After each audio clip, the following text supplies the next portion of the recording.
EnlargeTuro in honor of Earth Day, the folks at Turo got in touch to tell me about the rising popularity of electric vehicles on the car-sharing platform.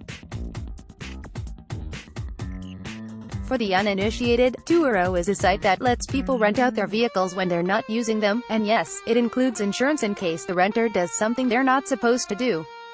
And increasingly, the vehicles that people are looking for, and the vehicles they're sharing, are electric. In fact, the supply of EVs on Turo grew by 1.5 times the rate of hybrids or conventionally powered vehicles in 2017 and 1.6 times in 2018.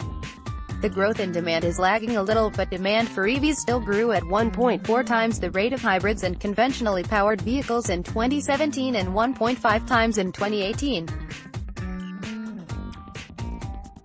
There are no prizes for guessing that much of this growth was from people adding Teslas to the platform and people correspondingly looking to rent Teslas. In 2014, there were just 67 Teslas for rent on Turo. At the time of writing, the company tells me that there are now 6,000 Teslas on the site.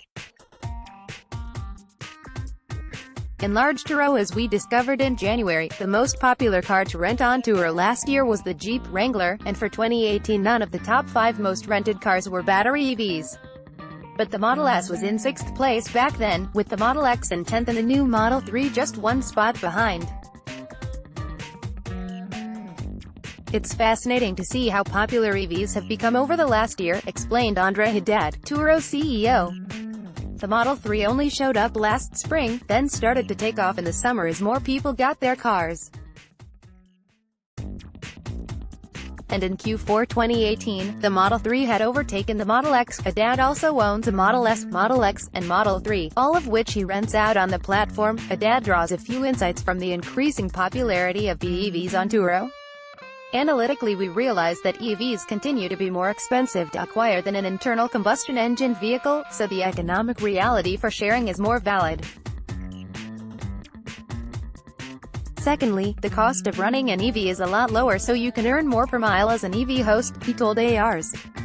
A host is what Turo calls people who rent out their vehicles on the site. Anecdotally, I can think of at least one friend who just bought a Model 3 and plans to offset the purchase in this way. Haddad thinks there are a couple of factors at play with regards to people using Turo to rent EVs. There are people who already drive EVs at home and are traveling to a location where they need a car and can get an EV more easily on Turo than they can anywhere else. We're uniquely positioned compared to the conventional rental car guys in that regard, he said. The second segment are people considering buying an EV and making the switch, and who use Turo to have an extended test drive over a weekend or week. They can try it on their commute or frequent use cases to see if it fits with their lifestyle. I'd estimate that half my guests are in Category 1, the other half are Category 2, he said. Let's block ads. Why?